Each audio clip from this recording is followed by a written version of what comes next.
नमस्कार, स्वागत है दोस्तों बिहार प्रादेशिक समाचार में। तारीख आज 3 अप्रैल दिन बुधवार का। और चलिए आज पूरे बिहार की सुबह से लेकर शाम तक की तमाम बड़ी खबर प्रभात मुख्य समाचार पर नजर डालते हैं। बिहार की शहर से लेकर गांव तक का सभी अलग अलग एक एक जिले का मुख्य खबर, ताजा समाचार, हालचाल देखेंगे। तो आप इस लाइव प्रादेशिक समाचार के इस बुलेटिन को अंत तक जरूर सुन लीजिएगा।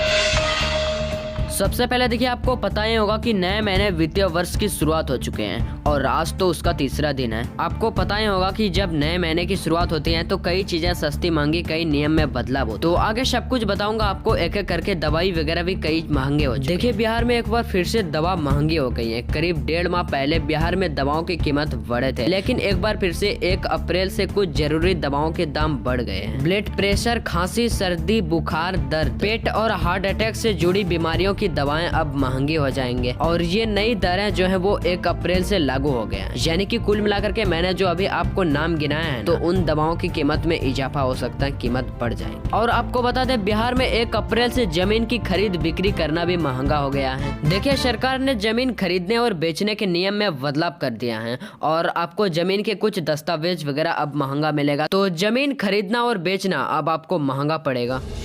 बिहार में एक और नियम बदल चुका है, जो मैंने कल आपको बता ही दिया था, जो परिवहन विभाग से जुड़ा हुआ था। तो एक बार फिर से मैं आपको बता देता हूँ। यानी कि अगर आप अभी शोरूम से कोई भी बाइक, मोटरसाइकिल वगैरह खरीदेंगे ना, तो अब आपको उसके अंदर नंबर प्लेट साथ ही लगवाना होगा। अगर आप ऐसा नहीं करते हैं और नई गाड़ी बिना नंबर प्लेट लगाए सड़क पर चलाते, तो आपसे बड़ी जुर्माना वसूला जा सकता है। साथ ही आप जिस शोरूम से बाइक खरीदे हैं उसके डीलर्स पर भी कार्रवाई हो। और राजधानी पटना का सब्जी मंडी का समय भी बदल चुका है। अब आप वहां पर दिन भर सब्जी नहीं खरीद सकते हैं। सुबह 5 बजे से 9 बजे तक और शाम में 7 बजे से 10 बजे तक ही आप राजधानी पटना के सब्जी मार्केट के अंदर जाकर सब्जी वगैरह खरीद सकते हैं। तो ये थे कुछ नए नियम जो इस महीने की शुरुआत के साथ ही साथ बदल चुका है और मैंने आपको बता ही दिया। बड़ी खबर, लोकसभा चुनाव को लेकर मुख्यमंत्री नीतीश कुमार की पार्टी जेडीयू ने कल इलेक्शन सॉन्ग लॉन्च कर दिया। इसमें सबसे ज्यादा फोकस रोजगार देने पे किया गया है। खास बात यह है कि इस सॉन्ग को बच्चे ने तैयार किया है। आपको पता होगा, इससे पहले बीजेपी ने भी बिहार संग मोदी, मोदी संग बिहार वाले गाना को लॉन्च किया था। यानी कि मुख्यमंत्री नीतीश कुमार की पार्टी जेडीयू की तरफ से लोकसभा चुनाव को लेकर 5 मिनट की एक सॉन्ग लॉन्च किया गया। इसके अंदर मुख्यमंत्री नीतीश कुमार की 2005 से लेकर अब तक का बिहार में जो भी विकास हुआ उसे बताया गया है। इस 5 मिनट की वीडियो में मुख्यमंत्री नीतीश कुमार की उपलब्धियों को बताया गया है। साथ ही कल प्रचार वाले कई वाहनों को भी रवाना किया, जो इस सॉन्ग के माध्यम से जेडीयू का प्रचार करे। तो अगर आप वो गाना सुनना चाहते हैं या फिर वीडियो देखना चाहते हैं ना, तो कभी भी दिन में टाइम निकाल करके आप राज न्यूज बिहार के फेसबुक पेज पे जाइएगा, है ना, और आप वहाँ सुन सकते हैं।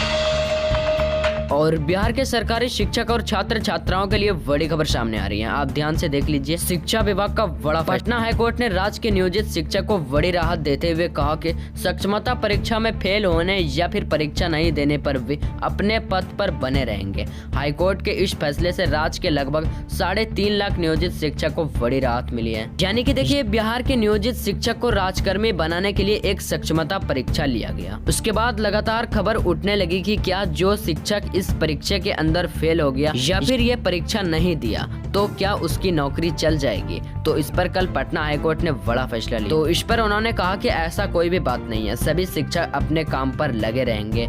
तो कहीं ना कहीं राज्य के लगभग 3.5 लाख नियोजित शिक्षक, ये बड़ी ही राहत की खबर है। कल शिक्षा विभाग ने नियोजित शिक्षक को राहत देने के बाद शाम होते होते एक और खुशखबरी सुना दी। कक्षा 9वीं और 10वीं के सरकारी शिक्षक का सक्षमता परीक्षा का परिणाम जारी कर दिया। कक्षा 9वीं और 10वीं की नियोजित शिक्षक को विशिष्ट शिक्षक बनने के लिए आयोजित की गई सक्षमता परीक्षा का कल परिणाम जारी कर दिया। इस परीक्षा के अंदर कुल लगभग 20,000 शिक्षक शामिल हुए थे। इस सक्षमता परीक्षा के अंदर 20,800 शिक्षक शामिल हुए थे और इसके अंदर 20,300 शिक्षक सफल हो गए, लगभग 400 शिक्षक असफल हुए। यानी 98% नियोजित शिक्षक जो है वो एग्जाम को पास ही। यही नहीं, बिहार के 3 लाख शिक्षकों के लिए अभी एक और खुशखबरी। कल शिक्षा विभाग ने कार्यरत शिक्षक के भुगतान के लिए 600 करोड़ रुपया जारी की। यानी जितने भी सरकारी शिक्षक है ना, मार्च महीने का वेतन उसका जल्द ही भुगतान किया जाएगा।